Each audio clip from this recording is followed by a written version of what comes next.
Today's news. Today's news. CBS News on the Hour, sponsored by O'Reilly Auto Parts. I'm Stacey Lynn in Washington, where lawmakers are working to kick the can down the road again to keep the government open. Reporter Terrian Small is on Capitol Hill. With the midnight deadline approaching to avoid a government shutdown, Senate Minority Leader Chuck Schumer switched course and announced he will vote for the Republican stopgap measure. While the CR bill is very bad, the potential for a shutdown has consequences for America that are much, much worse.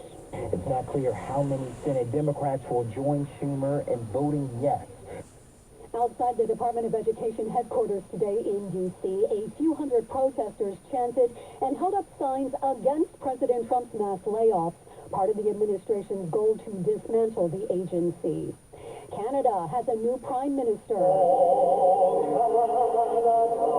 After taking the oath of office this morning, Mark Carney said Canada will never be part of the U.S.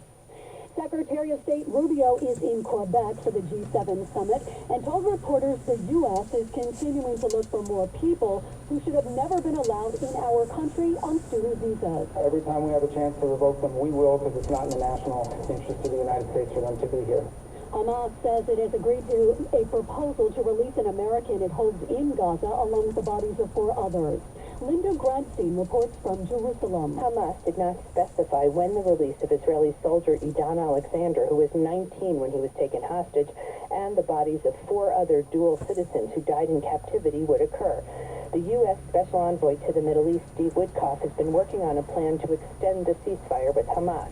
The deal would also see a limited number of Israeli hostages freed in exchange for Palestinian prisoners. In a statement this afternoon, the White House accused Hamas of stalling the deal, saying it's making a very bad bet that time is on its side.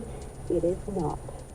Former reality TV star Jesse Holmes has won the longest ever Iditarod trail sled dog race in Alaska.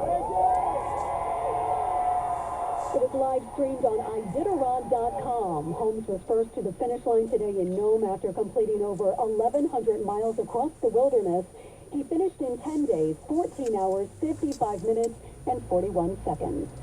Well, Americans are feeling increasingly pessimistic about the economy, says business reporter Jason Brooks. Consumers slashed their expectations for the labor market, personal finances, business conditions, and the stock market, while inflation expectations for the year ahead jumped to 4.9%.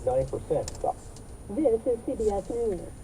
Well, that's today's news. Today's news. I didn't hear any good news, did you? I didn't think so. I guess it's all about perspective. The glass is half full. Well, as always, I'd like to thank you again for coming along with me on these dash cam news adventures. You know the drill. Peace, love, and all that hippie jazz. Bye-bye, everybody. It's 54 degrees in Alameda, California.